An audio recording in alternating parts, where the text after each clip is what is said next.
Welcome to another edition of Fall Rise Give. I'm bartender Bob. That is Kumar. You know, the funny thing is, Kumar, I was thinking about this. I've been going by bartender Bob now for a while just because the original part of the podcast, it was, we talked more about recovery than we did about some of the other things that we're talking about now. And I wanted to differentiate myself from you being in recovery and me being a champion of people in recovery, since that's my job. I wonder, do you think I should still use the name bartender Bob? No, I don't think you should. All right, then I'm Bob. Hey, it's Bob. How you doing, guys? But Hey, Bob. today we're talking about money and we're talking about money and mantras. And I might slip up and call myself bartender Bob occasionally at the beginning, but if I do, I apologize. We're talking about money and mantra, and it made me start thinking about. I used to be a huge Simpson fan, right? So Simpsons came out the year that we graduated high school back in 1987, and I used to watch every single episode, and I used to record them all, and I used to go back and watch them. And there was always that one rich person that was in the Simpsons that always said, "Release the dogs." I'm talking about Mr. Burns, and the fact that he was just a mean, old, cranky person that owned the business, and what he said goes, and he always wanted to do like bad things to make himself better, right? Greedy little guy. Yeah, I mean, he'd do this with his fingers, Yeah. I don't think he'd laugh like that, but he would do stuff like that. And so when I think of rich people that are bad rich people, I think of Mr. Burns. But I know that we're talking about money and mantras and things like that. But I know a lot of people that have a lot of money and are good people too. Exactly. And I think it's just a common understanding, common society thing. A lot of younger people think that billionaires are greedy and the super rich and the rich people don't pay their taxes, don't pay their fair share. They think that having money means you're selling your soul to get the money. And there's just a lot of, sayings out there that aren't necessarily true. And some of them maybe are, maybe they're not myths, but maybe a few bad apples give, kind of wreck the pie in a way. It's a bad thing in society. My son and I got in an argument about it a couple of days ago. He was talking about billionaires, and he's like, you can't be rich and be spiritual. It's just not possible. They conflict each other. And so I don't buy that. That's why we're talking about money and mantras. Even the biblical times, in 3 different books of the New Testament, it says it's harder for a rich man to go to heaven than a camel to go through the eye of a needle. I mean, even the Bible said it from years ago. So it's kind of ingrained in our system that being rich and being wealthy financially, we're talking about financial wealth, means that it's harder for you to be spiritual or harder for you to be a person of God. And so that's what the topic is today, and kind of leading into the book that I'm writing on the similar topic. And so, that's what we want to talk about: money, your relationship with money. How do people think about money in their lives? And do they have these kind of paradigms or mindsets around money?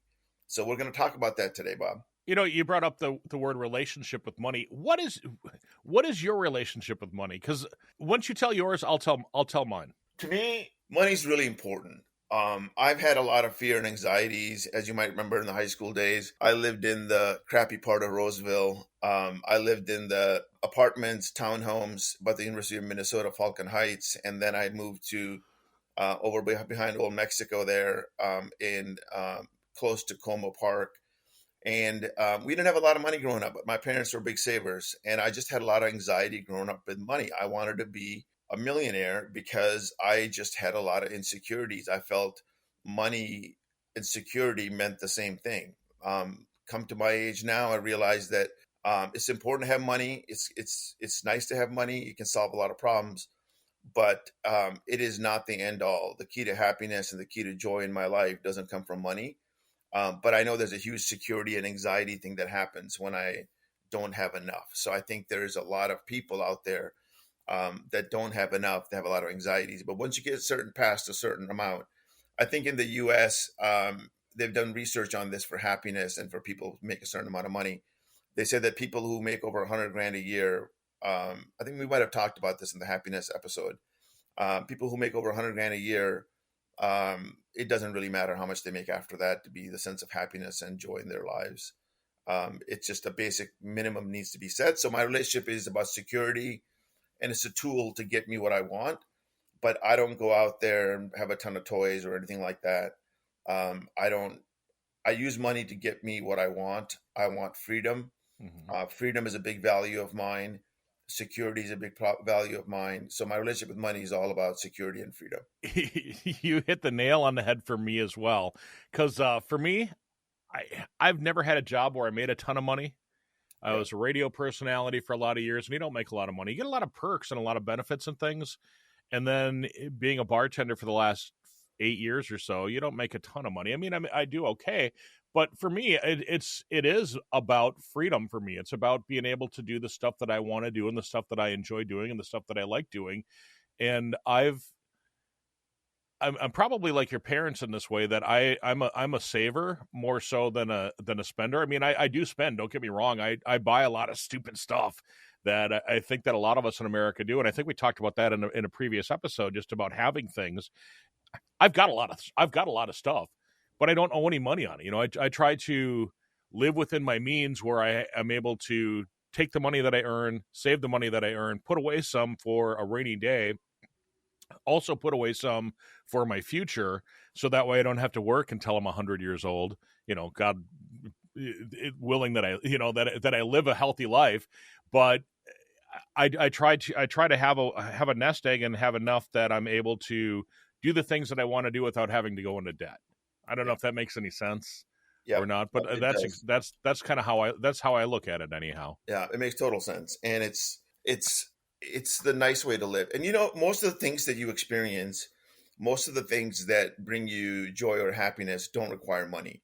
Going for a motorcycle ride, yeah, you got to have a motorcycle, or going for a car ride, or going for a walk, or your hammock moments, right? You love those Yeah. hammock moments, and so those kind of things. Having a conversation at the bar while you're working, you're having a conversation with this amazing couple that you just met, or amazing people. These kind of experiences bring a lot of happiness and joy to our lives on a daily basis. They don't require a lot of money. Just we think it does. Sometimes we think we need a ton of money to travel and all that stuff. Even traveling can be done on the cheap. And so there's a lot of ways. You need enough to pay the rent, the roof over your head, food on the table. But besides that, you don't need a Gucci purse. You don't need a Gucci handbag to be happy. You can. I mean, some people think they do, and it's short-lived happiness, in my opinion. But it is what it is, right? And so for me, Hmm. money gives me security to a certain level, and the experiences that I want to have do allow me. But I think a lot of people get stuck around abundance and money and not wanting enough. So a lot of people want money, but they don't know why they want it. They think that having Hmm. a car, having a boat, having these stuff will give them happiness. But really, truly, if they go about it, giving them experiences and having enough money for those kind of things, um, it's not about just wanting money. It's like, what do you want it for? That's kind Hmm. of the key. And a lot of it is short. A lot of it, honestly, is short lived. It's like I want to get this. I want to get this. And I've heard from multiple people that have had boats. You mentioned boats and going on and stuff like that.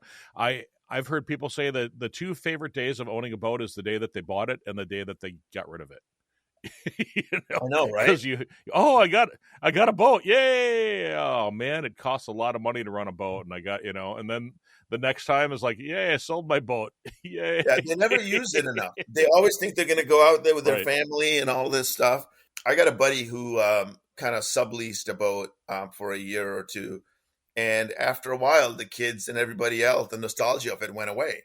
But he was smart. He did it Uh-huh. like a timeshare kind of a boating thing. He did it for 2 years, and he realized I'm not really using it enough. The kids have had enough of their fun, and now they're all grown up, and they don't want to be on a boat every single day to hang out with their friends. And so, Right. yeah, boating is just an example of it, of wealth. People who have boats are wealthy, in my opinion. I think you have to be wealthy to be on a boat. Seattle is kind of known for its boat culture and houseboats, and there's a lot of water around the Puget Sound and the big lakes and all of that stuff. So there's a lot of yachts, Uh-huh. and there's football is a big thing. in my life and college football, University of Washington has this thing called sailgate. So all these people line up their boats right next to the stadium, and they, instead of tailgate, they sailgate. And so the cameras were national Oh, that's TV. cool.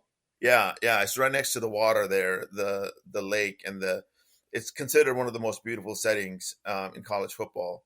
The stadium that's there, and the really wealthy can go sailgate, not just tailgate. And so it's kind of nice. I've never done it. But I've seen the people that have done it by the stadiums. I've just witnessed it. That was going to be my next question.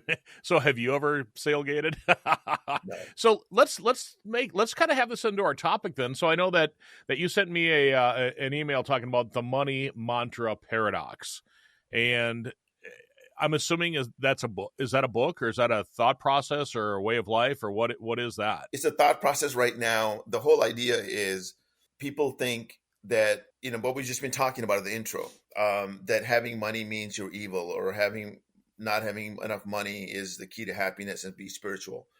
I think you can have both. You think we can have both. I think we're in our part of the generation, that Generation X, that feels like it has a balanced approach to things. Um, Generations ahead of us maybe were too money minded. I think we're into mindfulness, we're into things that give us peace and happiness a little bit more. And I think the younger generations are even more into the work life balance thing. The key for me, really, for this book is you can have it all. You can have money and be spiritual.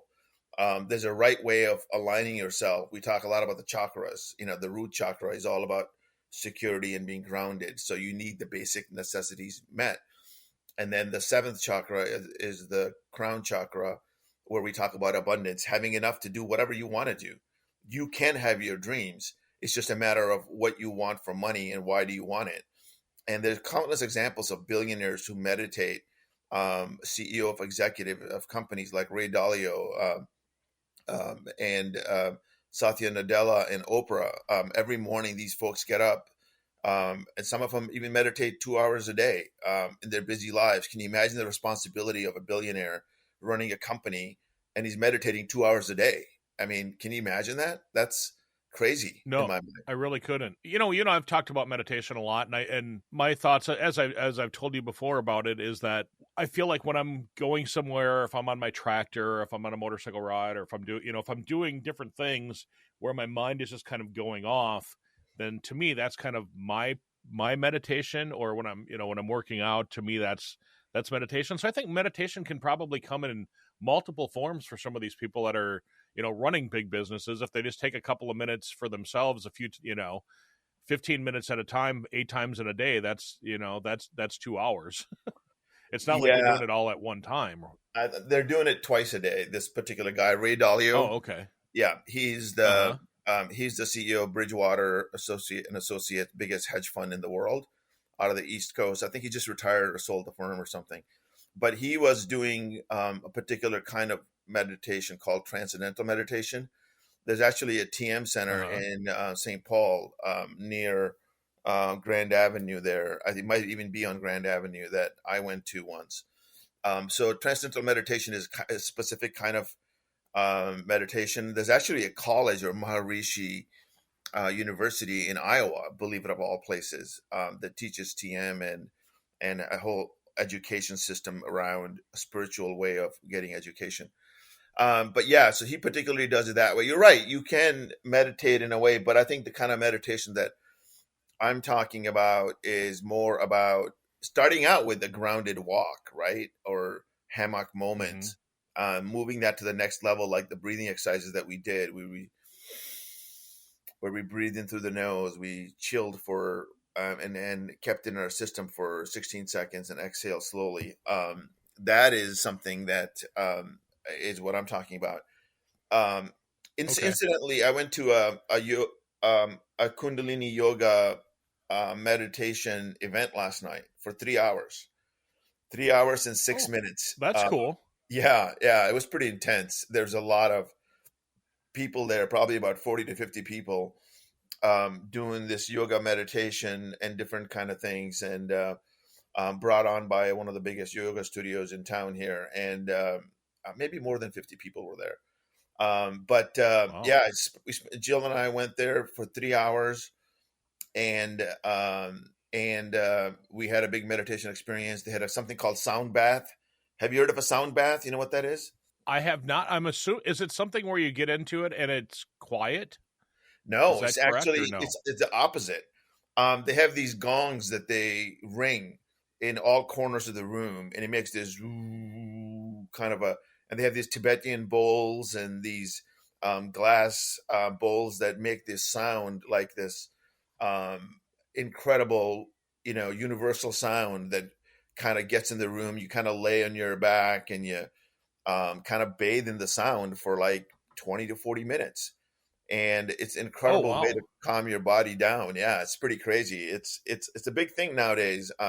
Yeah, so I think people on this podcast probably haven't heard of a sound bath, but it's if you ever get a chance to go to one, if you're starting to meditate and start to do more than just walking meditation, as I call it, sound baths are amazing.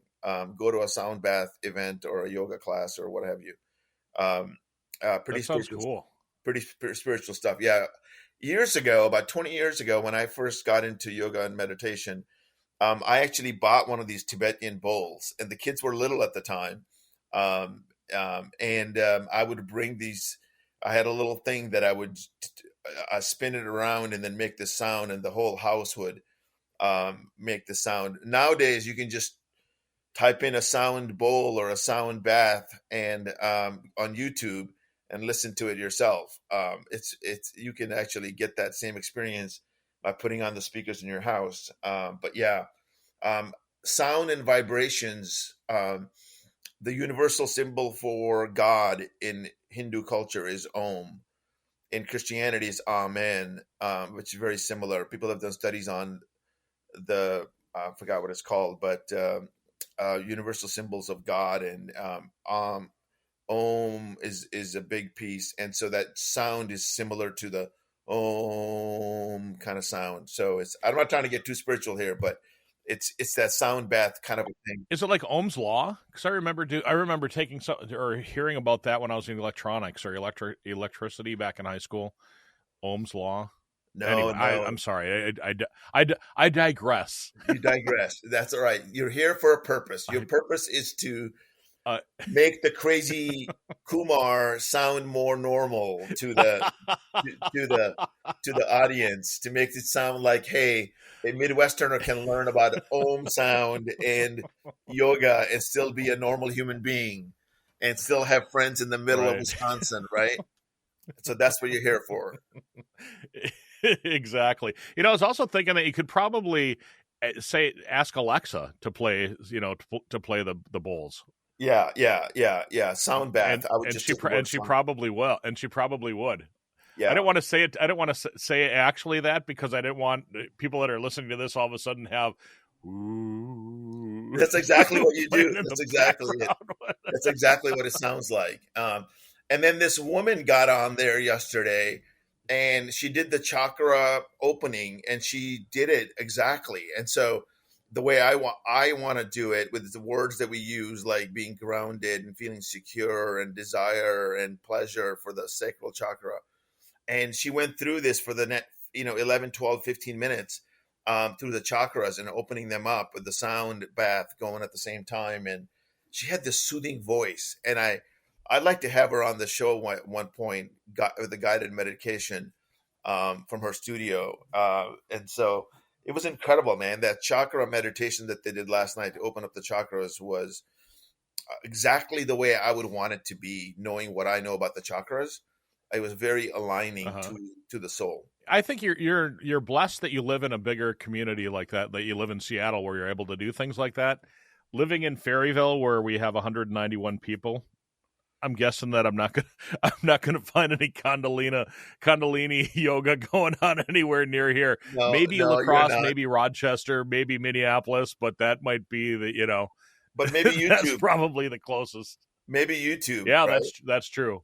That's true, right? Yeah, yeah, YouTube, you do it anywhere in the world, and a lot of people do it online. They had an online version with the uh huh. cameras and the digital screen and all that stuff as well. So people, this whole online world is changing everything. It was pretty cool that there are probably tens of 20s or 30 people online as well, maybe hundreds. I don't know. I didn't check. I was there in person, but yeah, it was pretty Uh-huh. cool. It was really cool. So I'm going back and I'm looking at the email that you sent earlier about the money and the the money mantra paradox, and it says readers walk away with the tools to shift from fear into faith, and scarcity into sufficiency, and confusion into clarity. And I mean, just saying that right there, that's a lot to process, you know. Yeah, it's hard to do when you come from a mindset of scarcity. You tend to hold on to things. You tend to not want to give. You don't think you have enough to give.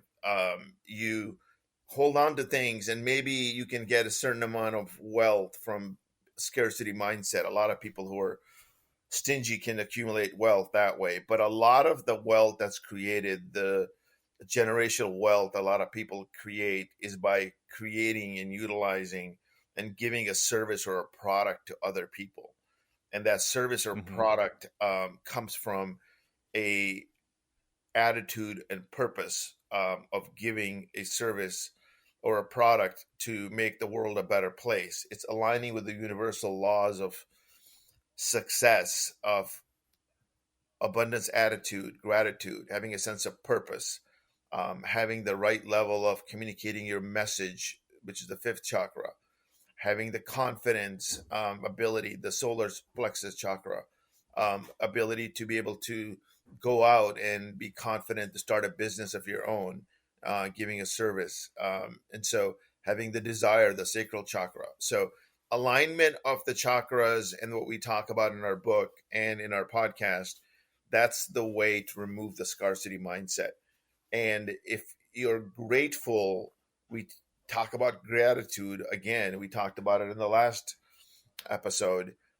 Is one way to shift your attention just a little bit to maybe a lot by focusing on gratitude. When you feel gratitude, you feel like you have enough. So the whole abundance mindset is all around feeling you have more than enough, and then from there you can actually get more. You want to be able to succeed in a way that is aligned with your true purpose and your aligning of the chakras. And we'll talk more about these things, but really, that's what this book is all about. That's what this podcast is all about. And one simple tool that I can tell you is I have enough. If you can just repeat to yourself, I have enough, that's a great way to get into the abundance mindset. Step one from the grounded chakra is Mm-hmm. I have enough. And if you feel like you have enough, you can actually start the process of abundance. And you know, you could also say to add to that, you can say I am enough. You Yeah, know, yeah, so yeah, that, I mean, that's another step to it. You know, I have enough, but I'm also I am enough, because I think a lot of people sometimes chase their tail trying to, you know, I want to be better than blah blah blah blah blah, yeah, and realize that, you know what, just step back, look at who you are as yourself. Are you living a good life? Are you doing the things you want to do? If you are, then guess what? You are enough. You're doing the things that you need to do in order to make your life a happy life. And to kind of step back too on the stuff that you're just talking about, it kind of reminded me of when I was growing up. My grandparents lived through the Great Depression, and I know that they talked a lot about, you know, that, well, they're saving, you know, this because of that, and I think that has, I don't know how I'm trying to explain this at all, but it made me think about them and their stinginess isn't the right word, yeah, but the holding on to, you know, the scraps of aluminum foil, and holding on to, you know, saving the cans, the leftover cans from a Campbell soup can, because that might be useful for something in the future. And I think that has a lot to do with the people that grew up in America in the, you know, in the 30s and 20s and 40s, and, you know, in that era where the Great Depression hit, and they had to kind of live day to day without having, you know, without having a chicken in every pot. You know, you remember yeah, hearing yeah, about yeah. that when we were in school? And I think a phrase just that went into my head. My parents showed me how to save as well, right? Like I said, we went from a Uh-huh. upper middle class family in India. We weren't super wealthy or anything, but we did have a car and a scooter and all that, which is by those standards in the 70s and the 80s, it's a pretty good standard. But um, a penny saved is a penny earned. So I am definitely not saying don't save, people. Save your money. I say save enough, save 10 to 20% of your income, pay off your credit card debt, pay off your debts and all that stuff. And then on top of that, take that 10 or 20% and invest in growth, in something that you feel can. We've talked about stocks and options and things like that, investments in real estate. And so having an abundant attitude means that you're confident when you're aligned with your purpose. You can figure out the right level of investments, if stocks are the right thing for you, if real estate is the right thing for you, if a real estate investment trust, which is a way to invest stocks into real estate. That there's a whole bunch of mechanisms out there. You can invest in cryptocurrency. I haven't done that yet. I don't have that kind of stomach I for it. haven't either. But there's a Nope, me either. I billionaire. don't. Nope. Yeah, I haven't either. There's a billionaire in Seattle who's made a doctor who's turned into a billionaire because he bought Bitcoin when it was like $2, and he kept on taking all of his money and income and putting it into Bitcoin. And so there are people who make tons of money on cryptocurrency. I don't see that as something for me, but having an abundant attitude mindset allows you to invest in things with confidence when you're aligned. So having money, wanting money, is totally fine, but having a spiritual experience of why you want it, having the values that we'll talk a little bit more about values next week. Having the right values for me, like you said, the relationship to money is around security and freedom. And so that's what it is for me. By the way, we never answered you said hit the nail on the head. But was there any other event or any other conversation that you wanted to have about your relationship with money? Anything else that I maybe have No, missed? because you did it. You said exactly you said exactly my thoughts on money. Is that I try to live within my means, and if I want something, I save for it, and then I'll buy it eventually without putting a stress on my on my life by charge. I do charge things, but I pay it off every month.